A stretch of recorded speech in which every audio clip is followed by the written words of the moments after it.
There's a document that very few have read in its entirety. 2 public statements, 8 days apart, signed by a man who has nothing to lose and everything to gain by telling the truth. What Carlo Maria Vigano wrote and said in the last 2 weeks of April 2026 is not ordinary criticism.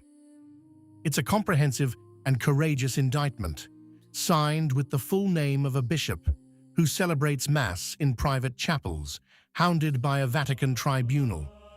A bishop who, despite everything, does not remain silent.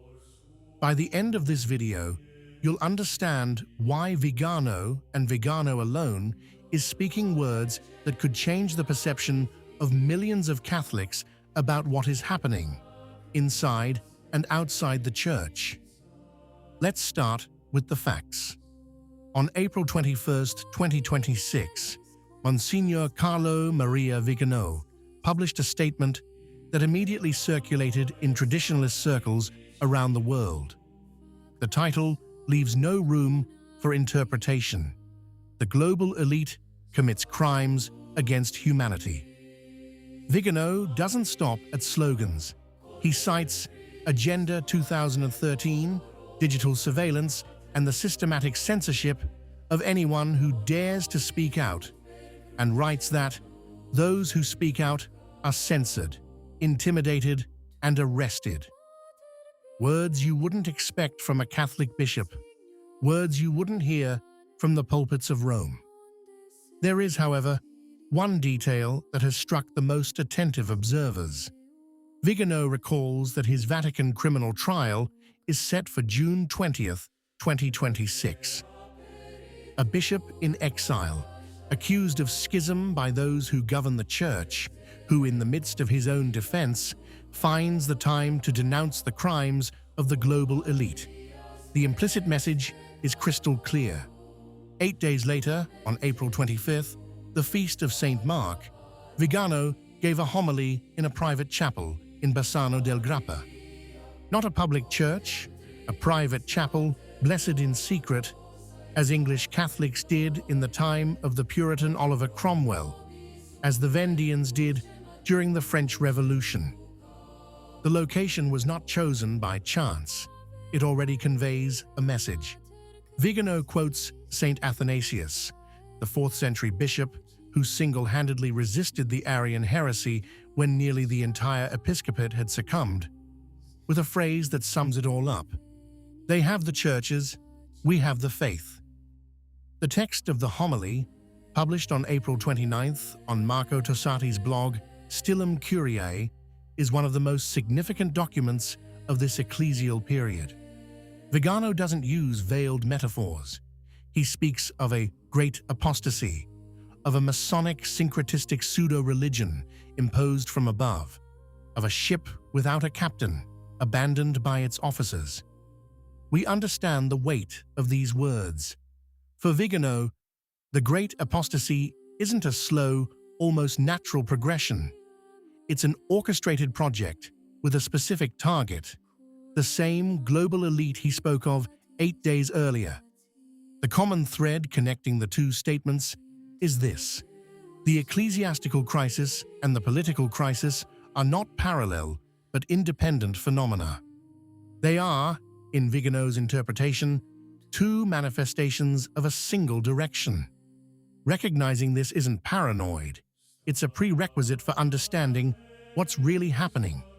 European cities, he writes, are unrecognizable, disfigured by criminals and barbarians. The media speak of freedom while censoring critical voices, of democracy while tyranny is consolidated. It is a picture that unites the crisis of the Church with the crisis of Western civilization, two fronts of the same conflict. For the traditionalist public, this scheme isn't new, but no bishop in office has ever formulated it with this clarity. Vigano has, and he does so from a place that already tells it all: a clandestine chapel, not a cathedral, not a Vatican palace. There's something historically accurate about this rhetorical choice. Vigano doesn't say we're going through a crisis. He says we're experiencing persecution. The difference is fundamental, because a crisis can be overcome with reforms, while persecution requires resistance and produces martyrs. And this isn't just rhetoric. Those experiencing a crisis wait for it to pass, rely on the magisterium to correct it, and hope for the next council. Those who recognize persecution don't wait. They organize themselves, educate their children in the faith, and build the alternative structures that the persecution itself has made necessary. There's a second level to consider. Vigano isn't just describing the crisis, he's constructing a genealogy, a line of continuity between persecuted Catholics of history and today's traditionalists. English Catholics under Cromwell celebrated Mass in secret, hidden in the countryside, risking their lives. The Vendeans died in their tens of thousands, defending the cross against those who sought to replace religion with the cult of reason.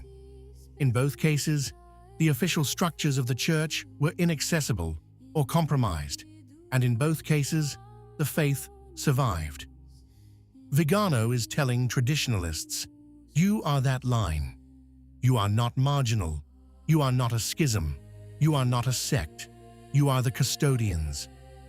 The private chapel in Bassano del Grappa is not the defeat of traditional Catholicism. It is its most authentic form in a time of persecution. This historical framework is essential to understanding Vigano. He's not just commenting on the current situation. He's saying that today's traditionalists have the right and the duty to place themselves in a line of witnesses that has always resisted the apostasies of the moment.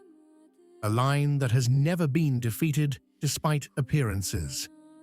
The question traditionalists are asking, and that no one in the mainstream media dares ask, is this: are we experiencing the great apostasy? Vigano answers yes, without hesitation, with his name, surname, and date. And it's an answer that weighs like a millstone. To answer rigorously, we must understand that the great apostasy, in the theological sense of the term, is not measured by the statistics of Sunday masses. It is measured by the magisterium's ability to call evil by its name and defend doctrine even when it is unpopular. And it is here that, for many traditionalist believers, the answer becomes increasingly less comforting. He's not the only one to use this term. Benedict used it in a veiled form with the prudence of someone who still bore the title of Pope Emeritus. It emerges between the lines of the statements of cardinals such as Robert Sarah and Raymond Burke, even if neither reaches the frankness of Vigano. Here lies the paradox that no one wants to name. Vigano is accused of schism by an ecclesiastical tribunal, yet his words on apostasy, on the Masonic pseudo-religion, on the global elite, resonate increasingly clearly among the faithful. Not only among traditionalists, but among all those Catholics who wonder where Peter's bark is going. Athanasius was not a rebel.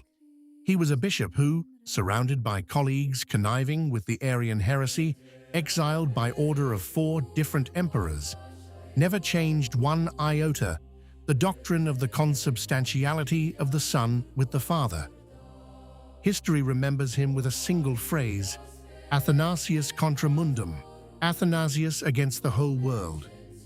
The history of the Church is full of moments when those who had the structure lacked the faith, and those who had the faith no longer had the structure. Athanasius was exiled 5 times. Each time he returned, and each time the truth he brought remained intact. Like Athanasius, like the Catholics under Cromwell, like the Vendeans, faith does not die in structures. Faith lives in the hearts of those who have not stopped believing. And this, whatever happens on June 20th in Rome, no court will ever be able to take away. What do you think? If you liked the video, comment Amen. God bless you.